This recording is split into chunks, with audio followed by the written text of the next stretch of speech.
Well,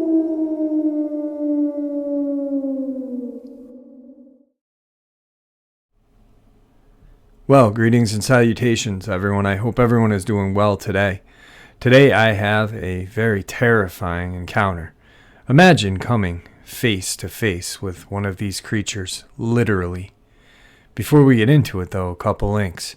As you know, I rely on Patreon, PayPal, and my merch to help the channel to continue to grow and go. The links to Patreon and PayPal are in the description below. My merch is displayed directly under the video. Also, Dogman, Frightening Encounters, Volume 1, 2, and 3, the audiobook versions. They were written and researched by Tom Lyons, narrated and produced by me, Jeffrey Nadolny. Those audiobooks are available on Audible, Amazon, and iTunes, the links to which are also in the description as well. And finally, last but definitely not least, if you'd really like to help support this channel to continue to grow and go, simply subscribe, click the like button, and please leave a comment. It really does help, and it matters. And now, everyone, I have taken far too much of your time. Let's get on with today's upload. Shall we?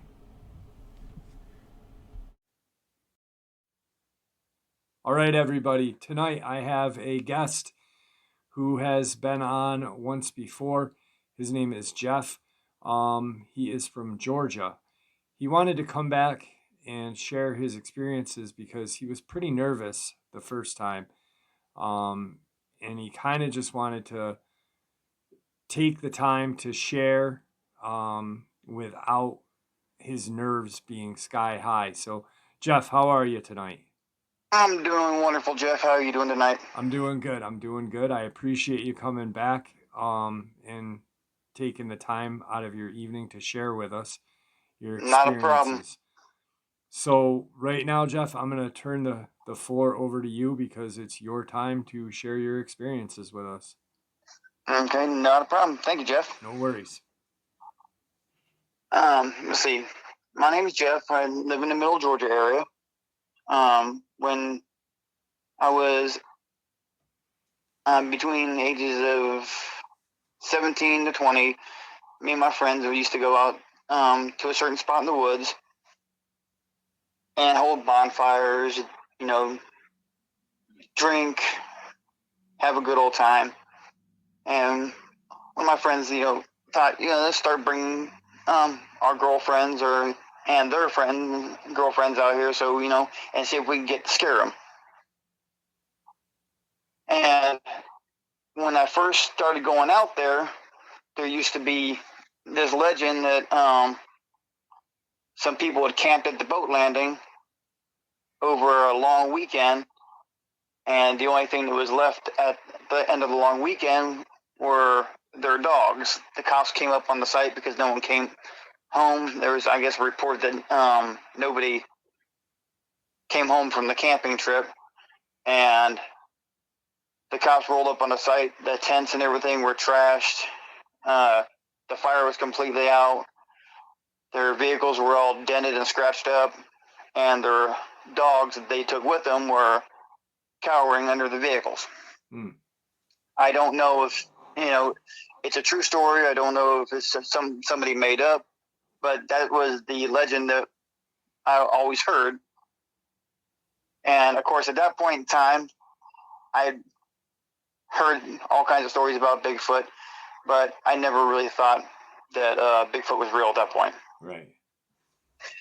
And we'd go out there and when the months get cooler and we turn around and set bonfires up, then I would sneak out into the woods, dress up in a scary outfit, usually look like a dead soldier, skeleton mask, hands, and ripped up combat uniforms. And we'd do this at least a couple times a month, just for the heck of it, on the weekends. And we'd make sure we would do it in the cooler part of the year because I didn't want to have to walk around and step on an alligator or snake or anything. And we would get out there and prepare the area by raking down a pathway to certain trees so no one can hear me walk through the woods. I wouldn't be stepping on branches or sticks or leaves or nothing. We'd have it all set up to about 5 different trees. I could walk the entire path backwards. And we did this for years. And it was always a good old time, you know. After the girls that we would bring out there, or anyone I was scaring the crap out of came out there, they realized it was nothing but good fun. And then, of course, by the end of the night, we'd be drinking and just camp out there for the night. Well, it was in late October '93. One night, me and my buddy got out there to prepare the site, so we could get everything taken care of and, you know, have a good old time. I got the path raked. I was setting up the glow sticks on the back of the tree as markers, so I knew exactly what tree to be at and exactly when to be able to jump out and start scaring people. Mm-hmm. Well, I get to the last tree and start walking backwards. Now, I've done this, back and forth, raking the area so no one could hear me more than a few times. And as I'm getting near to the last tree, I see the little stone cinder block piece that I placed, which means I have about 5 or 6 more feet to the last spot to where I hide and start to wait for them. Well, I pass a stone, and all of a sudden, I take about 1.5 feet past the stone, walking backwards, and I run into a tree. Or at least I think I run into a tree. So I stop and think about it a second. I'm like, okay, well, I may need to move the stone. Maybe my buddy hit it when he was helping clear the path. I'm not 100% sure. I didn't even worry about looking behind me because I've done it before. So I go back to the tree that I'm looking at with the glow stick on the back of it, and I start counting the steps back again, and again I bump into a tree. And I'm kind of curious because I know that I've at least got about anywhere from 3.5 to 4.5 more steps to go before I get to my hiding spot. And about that time is when I realized that there can't be a tree there. There's a possibility that I may have backed in a black bear, or I don't know what 100% sure I backed into. So I kind of look up and get a good shot when we're looking behind me, and I've got this thing staring straight down at me. And my first thought running through my head was, we've been doing this for a while, and I've always been the one that's scaring people, and I'm looking at something that looks like someone's in a really big gorilla suit. And I'm not 100% sure, and of course in the back of my mind I'm thinking, you know, every horror movie statistic, and then I'm going, wait a second, someone's finally got me. Someone finally figured, you know, they know what was going on tonight. They got out here. They're going to scare the crap out of me for the first time. Yeah, like the trick works both ways. Yeah. So, you know, I'm calming myself down. I look back straight up at the thing, and I'm still not facing it. And this thing's looking down at me, and I go to pull off my mask. You're still in this skeleton-like mask. Yeah. And this thing, literally, every time I think about it, it gives me shivers. This thing looks at me like, when I start pulling the mask off, like, ugh, what are you doing? It even makes the face like, ugh. And the moment it made the face, I realized that this wasn't a person in a mask. There's no way on God's little green earth that this was a person in a mask. And I pulled the mask the rest of the way off, and I've got it in one hand, and I'm staring at him, basically upside down. And that's about the time I'm hearing him breathing now, and I'm just kind of panicked and just stuck in fear there for a moment. And then I lower my head where I can see straight, and of course, again, every horror statistic or movie cliche is running through my head. And I just kind of lower my hand with the mask in. I take off my gloves, and it didn't make any aggressive moves to me. So I wait about a minute, maybe a minute 30 seconds, and I start slowly just walking away, hoping that this thing does not reach up and grab me. Right. Because this is the last thing. And I know it could, if I ran, it could chase me down, because there was no way I was going to get away from it by running. But I got about 10 feet away from it, and I heard a twig break. And about the time I heard that twig break, I bolted in a sprint, running as fast as I could. I told my buddy to haul ass because there was something behind me. And he looks up. He sees what I was just looking at. He runs and gets in his truck. I run to the truck. I'm trying to get in. He has to unlock the door. He forgot to unlock it. I'm freaking out a little bit. We've got to go down and turn around at the boat ramp, so we've got to come back past the area where this thing is sitting. It didn't chase me. We didn't see it on the way out. My heart was racing 90 to nothing. And that's all we could talk about on the way home. He's like, well, what the hell was that? I'm like, I'm not sure what the hell that was. I just described what I thought it looked like, and realized that as I'm talking about it, I had dropped my mask and my gloves in the woods. And of course, he's like, you want to go back from him? I'm like, no, I don't want to go back from him. He can keep it. I'm done. No, go home. Yeah, absolutely. But I get back to my house at night, and I'm trying to make sure I've calmed down, because last thing I want is my parents asking me questions about what's going on. Why do I look like I just seen a ghost? So I walk in the house. Then I walk in the house. My dad's watching TV in the living room, and he gets this funny look on his face, and he looks at me, and without much of a facial expression, he goes, "You've seen one." I'm like, "Seen one what?" He goes, "You know what I mean." He goes, "You smell like one of those things." He goes, "You've seen one." And I'm like, I said, "What do you think I saw?" Yeah. He goes, "Hold on." So we went outside to the garage, and he goes, "You saw Bigfoot." I'm like, "Yeah, I'm guessing that's what I saw." I'm still, I'm a little bit in shock at that point. Right, yeah. He goes, "I don't care. Strip your ass down all the way. You smell horrible, and burn those clothes. Go take a shower, burn those clothes, including the shoes." I'm like, "Well, why?" He goes, "Just do as I told." So I stripped down, put everything into a metal trash can, and I went to take a shower, and my dad burned everything. Very smart man. Yeah. Well, I get out of the shower, and he's like, "What the hell were you doing tonight?" And I said, "We're doing the same thing we normally do, every couple of weekends." He goes, "Okay, you were out at the boat landing." I'm like, "Yeah." He goes, "Is that where you ran into it?" I'm like, "Yeah." He goes, "Well, if you wanted to burn those things can track their own smell up to between 15 and 20 miles. He's had people in his company, because he was Fifth Mob. He taught combat communications for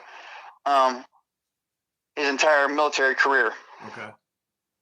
And even after he retired, he was still taught combat communications. And I'm like, "Well, how do you know what these things smell like, Dad?" And he's like, he goes, "Well, when they were doing, when he was a lot younger man, and they did training in Sierra Nevada area, their squad ran into these things. He never personally saw them, but flashes, but he said the smell is just unforgettable." Right. And he said he had a gentleman in the unit with him that lay down in an area where it looked like deer had been bedding. And when they got done with what they were doing that night, they all went back to the barracks, and this thing tracked him from where the bedding area was back to the barracks. He said it did nothing but throw rocks and stuff at the windows and the side of the place all night. It would smack it. They heard god-awful horrible yelling. It didn't sound natural to them. Right. Because that's how he knows. Now, and I'm like, when you came home, did you tell your dad like that you backed into it? Not at first, but he did ask me to go through the entire story. Okay. And when I told him I backed into it, he, the first thing out of his mouth was, "You lucky damn thing didn't just grab you and rip you in half." Yeah, yeah. And then he asked me if I was in the full get up, and I said, yeah. And I said, then when I took the mask off, the thing looked at me like, "What the hell are you doing?" Yeah, that's crazy. And it actually made the face like, what is this? What is he doing? Yeah. What is this thing doing? And I mean, it was almost like it was in shock, just like you. yeah, definitely. I mean, I'm pretty sure I would have reacted the same way if it looked like someone was ripping off their face. Yeah, yeah. Knew to, take, strip down and burn everything. I would never thought of that. Hell, up until that night, all I thought Bigfoot was nothing more than a folk tale or lore. Right. Yeah, absolutely. I never gave it a second thought at that point, up until that day. Wow, that's crazy. That is absolutely insane. That, just the fact that you backed into it and had such a close encounter, and that you could see its face contort to when you were, react to what you were doing, on top of going home and having, that surprise. Your dad springs this on you that he knows what they are, he knows what it smells like. And I mean, that must have been a very, very mentally struggling evening for you. Yeah. And my dad literally, he literally had the front seat pulled out of his van and changed out, because that's what I drove home from my friend's house was, of course, the front seat of his minivan at that point, in time, and he literally had the front seat completely removed and replaced. Wow. That is insane. So you've had a couple of other encounters after this as well? Well, the Dogman encounter I had would actually be considered well before. Okay. Because I was between 17 and 19. My Dogman encounter happened when I was 14, and literally, I honestly thought it was a dream up until I had my encounter with Sasquatch. Right. But me and my friends are out late, way past curfew, and as we're going, back, I'm stopping at all my friends' house so they can turn around and leave, and of course I'm the very last one, and of course it's anywhere from 2 to 3 in the morning, and I go in to turn around the corner, and as I'm turning the corner, I see a cop car coming. Of course, he got me with his headlights, and instead of having my parents woke up, I bolted into the section of woods that we had right in the middle of town. Nowadays, it's a neighborhood. Okay. And I bolted as deep into the woods as I could. It was kind of an overcast night. It was full moon. And I'm just walking, and of course, I saw the floodlights from the car peering into the woods, so I knew a path that goes by a cemetery. And I'm just like, I'm just going to go as far as I can, make sure I don't get caught. I'm good.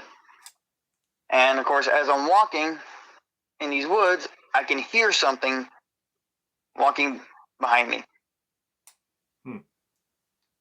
So I got a little flashlight on me. This is before, flashlights on a cell phone. Right. I'm looking around. I can't see anything.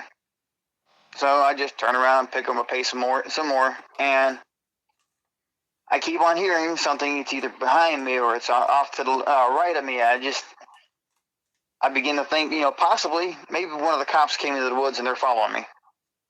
Because at this point, I still see nothing. Right, and that's a logical explanation. I mean, what else are you gonna think at that point? Yeah. But I come to an area where there's a section of trees that just opened up on the inside of the woods, and I can see the moon coming out from under the clouds. And I'm just like, okay, well, I get a bit of moonlight, and I hear something behind me still, and I manage to look behind me and take a look, and I get this silhouette, what looks like just a really big dog. And at that point in time, my neighborhood, we had 3 stray German Shepherds that people just abandoned. Very sweet dogs, but you couldn't, they're always out there one way or the other. Right. So I figured, okay, that's got to be one of those German Shepherds. And I'm walking down. I see the second entrance to be able to get out of the woods, and I start to walk to try to get out the woods, and I still see the silhouette of this dog behind me, and then I see another cop car at that section of the woods, and they're scanning the tree lines with their floodlights. So I move a little deeper into the woods as fast as I can so I don't get seen, to go out at the third entrance and just haul butt as fast as I can.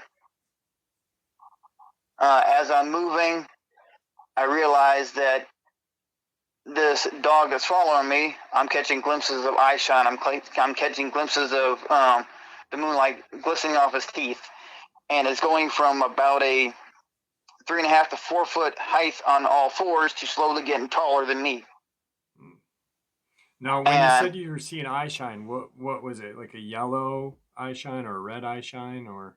I saw one of my dogs has a blue eye, and his eye shine was exactly like him. I saw one yellow eye and one red eye. Okay. But I think at this point in time myself, I've got to be imagining this. Yeah. So I'm picking up the pace. I got as fast as I could. It stayed literally about 4 to 5 feet behind me the entire time. And I come out to the last entrance, where it's about a 5-minute walk to my house from that point. And I look back, and all I can see is the silhouette at that point in time, and I come out of the tree line. About the time I come out of the tree line, I realize there's no cars, so I start hauling butt as fast as I can. I look back at the tree line one last time, and this thing had to be at least 7.5, 8 foot. It was standing up on its hind legs. It had haunches like a dog, but it was all white. And I didn't really get a sense of fear from him the entire time. Right. But when I got a full glimpse of him, it kind of freaked me out. So I tried getting past this barbed wire fence and ended up ripping the crap out of a shirt and a pair of pants I had. And of course, they were brand new school clothes. And I get to where I'm just running. I get all the way back to my house quickly. I didn't get caught by the cops. I realized that if I found out that I did rip some brand new clothes, my parents are going to kill me. Right. So I stuffed my clothes into the back of my closet as far as I could. Didn't give them a second thought. And then apparently I repressed or just didn't think about the encounter ever again until after I had the encounter with the Sasquatch. After I had the encounter with the Sasquatch, it was like I was thinking what else could be out there, and then whatever I was thinking else at that point, it was just like boom, a memory was triggered, and it started kind of weirding me out, freaking me out that did this really happen? I'm not 100% sure if it really happened. But why would I remember this? Yeah. I mean, at that point, you don't believe in these things. You don't, you're thinking, hey, it's a myth, a lore. You don't, not at that point of time back in the early 90s, no one was talking about Dogman. It was, the only thing in the woods was like Bigfoots or whatever, so yeah. That's And crazy. of course, it's weird because after the encounter with the Bigfoot, my mom was just running around doing an entire spring cleaning thing. And she's going from room to room, getting old clothes that don't fit anymore, getting trash or anything that doesn't belong in there. And she's rooting around in the very back of my closet. And this has been at least 5-6 years since I had the Dogman encounter. And I guess that to a point I still wasn't 100% sure if I believed it until she pulled out the shirt and pants that was stuck way in the back of the closet. Because it literally ripped from the mid-thigh of the pant leg all the way up to the pocket. Wow. And she's like, why do you still have these? And I'm like, still have what? And she shows me the pants, and I'm like, where'd you find those? She goes, in the back of your closet with all the rest of the trash. I'm getting all this stuff out of here, like I told you to a month ago. I'm like, okay. And of course, then I start thinking to myself, holy crap, this really happened. Yeah, it makes it all real to you at that point. Now, from where that incident occurred, proximity-wise, from your Sasquatch encounter, from this encounter, what are we talking in? Are we talking miles? Yeah, the Sasquatch encounter would have been about, between the traffic flow, had been about 15 to 25 minutes away from my house. Okay. Where the Dogman encounter was literally, from where I first saw him, would have been a 5-minute walk to my house, because it was nothing but woods and an old cemetery. And now that entire section of woods is, on the outside of it is there's a couple convenience stores and I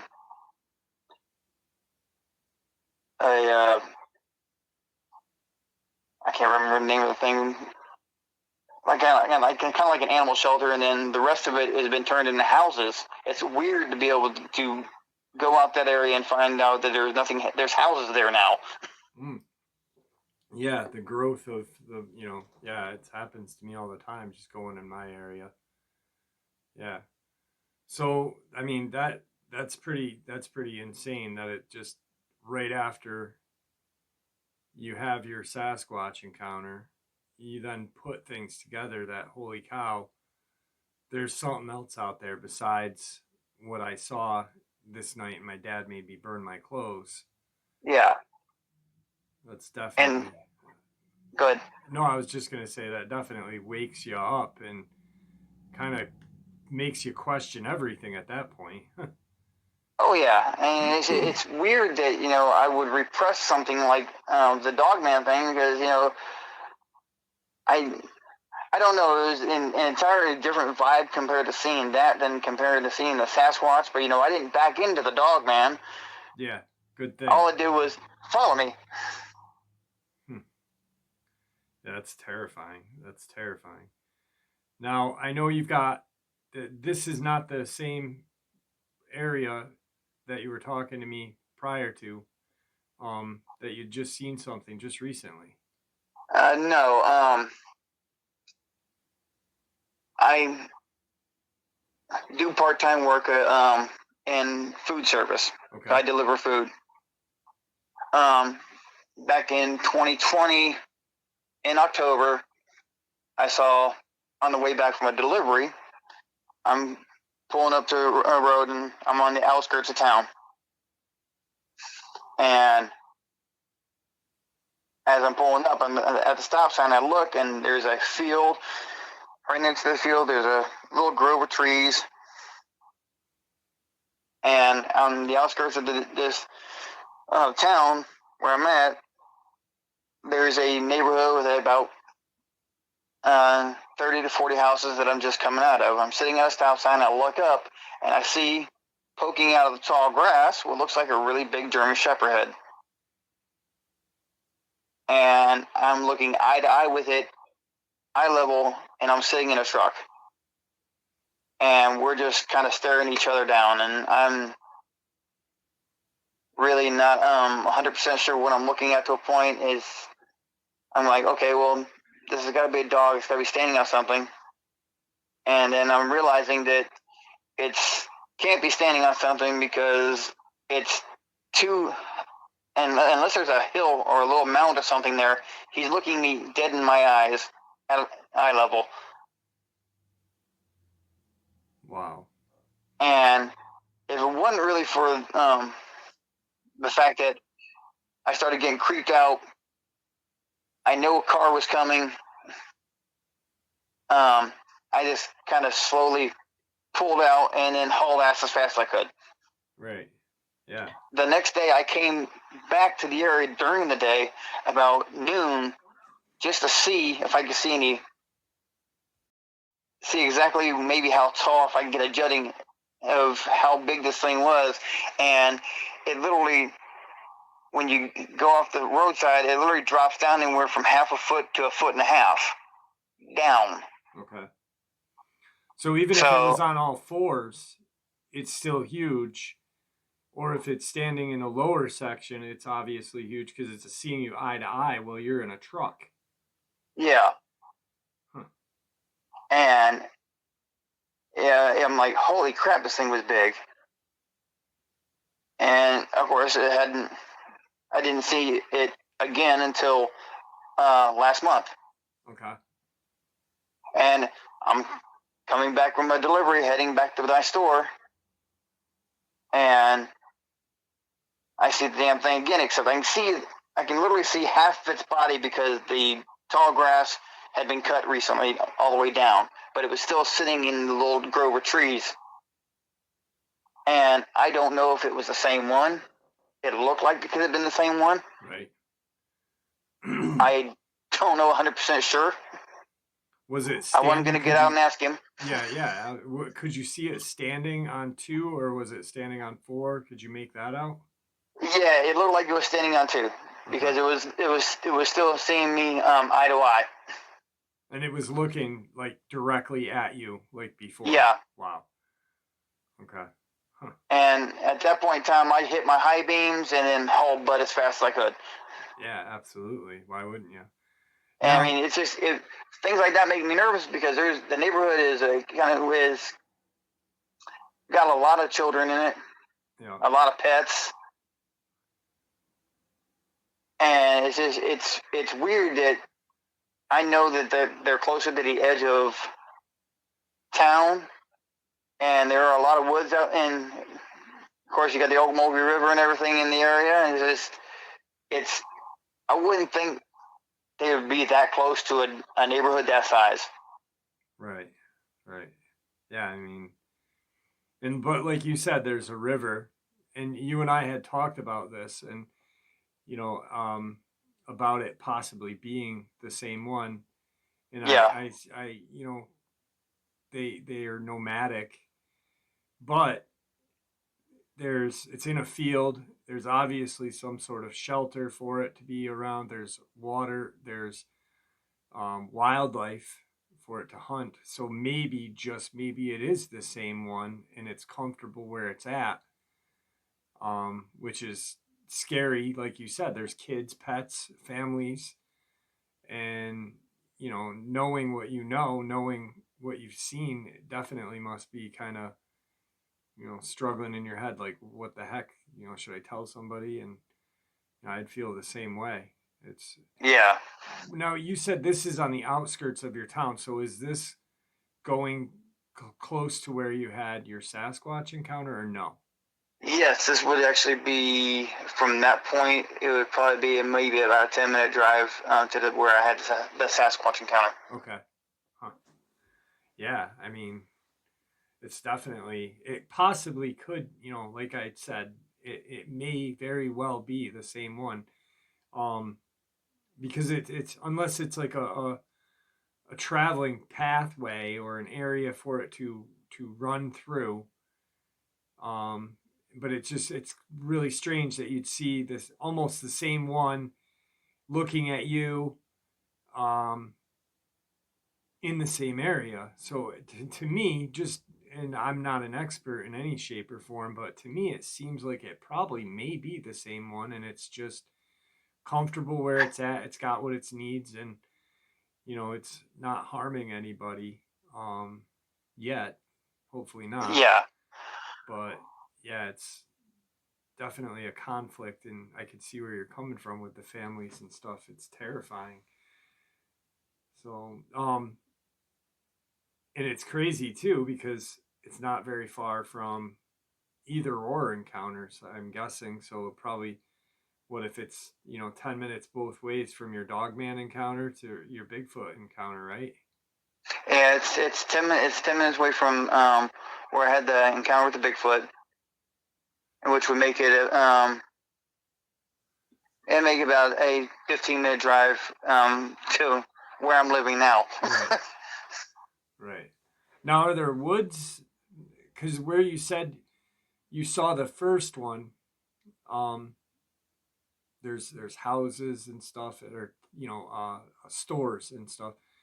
Yeah. Is the cemetery still there? The cemetery is still there, yes. Okay, good.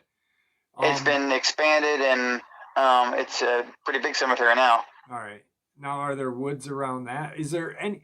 Because just a thought, but I'm wondering if maybe this thing that saw you in the very beginning, maybe it's the same one from back in the day, and it's just staying in this area. Would there be a way of that if it was the same one to travel? No, I don't think it would be the same one because now you've got Walmart, Lowe's, Home Depot, and everything that's all around, and houses around the cemetery now. No, but prior to that, was there woods all throughout that area? At one point, there was a good portion of woods that was there, but that was still put. Even that section of woods that was there, there was still a lot of construction going on at that point in time. They were building homes and neighborhoods at that point. Okay. But that would still be a good 15, 20 minutes through the heart of town, basically. Okay. All right. Well, I mean, it's not. I mean, just thinking maybe it got pushed out, and that's where it ended up. It's not. Yeah. It's not unheard of that they've ran through towns before. So I was just curious if there was a way of that one traveling, and maybe it just is kind of stuck there. But yeah, that's crazy. The whole thing that you had that encounter in the very beginning, and you thought it was a dream, repressed memory, and then the Sasquatch one wakes you up, and then you realize, holy crap, I've got these clothes. That really did happen. Yeah. Did you ever share with your dad about that? Yes, he knew about the Dogman encounter and the original Dogman encounter. What was his take on that? He asked me, are you sure it was, it looked like a werewolf? I'm like, well, yeah, it had the snout, Dad, and then he was literally, I'm not sure if he was, because he looked like he was thinking about it when I talked to him about the Dogman encounter. Right. But he was kind of gave that, something, skeptical a little bit. Yeah. After I first told him about it, and then about a week later, after telling him about it, he was talking to a student of his, and the student said that they'd seen these things on the outside of the fencing near the base. Okay. On the back part of the base, near the back part of the base, where the guy would go running, and he'd seen these things early in the morning on the opposite side of the fence. and he described it to my dad. And of course, the minute he described it to my dad's like, "This is exactly what my son said he saw." Right, right. Yeah. So, I mean, that probably blew him away too, knowing, wow, there are Yeah. these things out there as well. Huh. Now, the base that you mentioned, is that close to you then or now? Yes and yes. It's literally about 5-10 minutes down the road. Okay. Huh. That's insane. Well, we know for a fact that all states have these creatures. Um, and the state of Georgia, as well as, a lot of the southern states have woods, warmer weather, all throughout the year. So it's an excellent place for these things to be year round. It seems definitely crazy. The fact that you ran into a Sasquatch is mind blowing to me.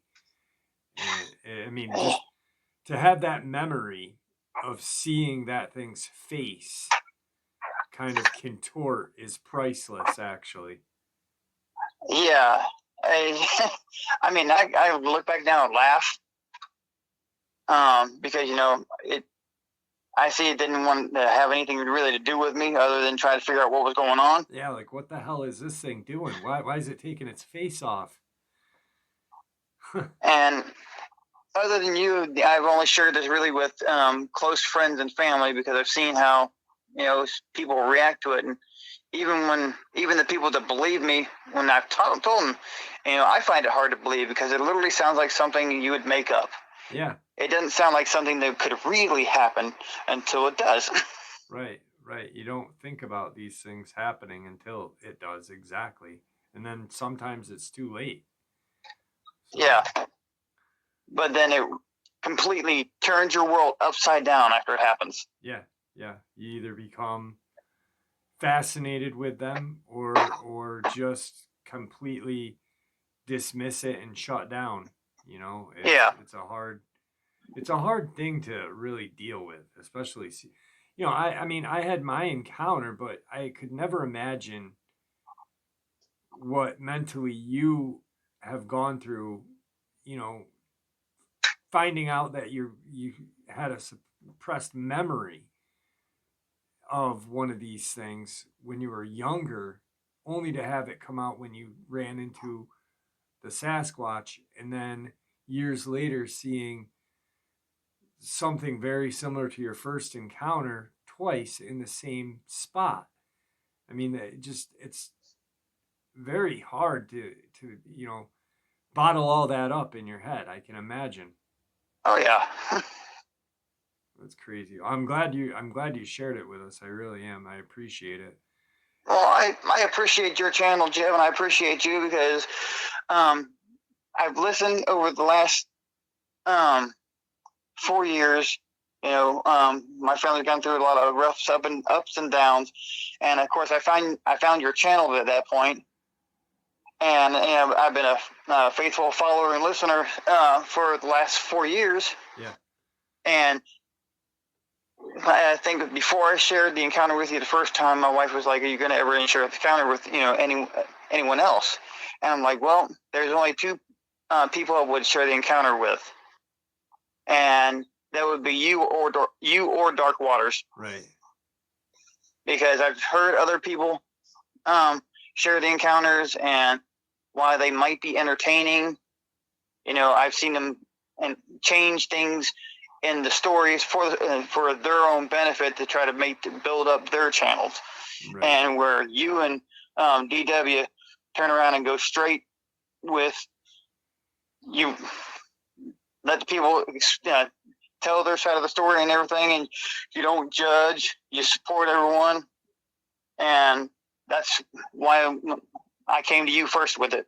Yeah, I appreciate that. And like I said in the beginning, it's your platform right now to share your encounter. I might stop and ask a question just for my information, or to, if I think it may be pertinent for someone else to understand it. But I don't think coaching is a necessity when someone's sharing their encounter. I wasn't there, so I shouldn't have any say in how you share your encounter. And that's, you guys are what makes this channel. I just have a platform for you guys to share it with. And it's almost like a therapy session, for everybody, to listen to it. You sharing your encounter might help someone come on and share their encounter, or just deal with it better than, what before, at least they know, hey, this guy saw something. Wow.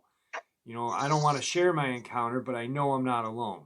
So I think that's great.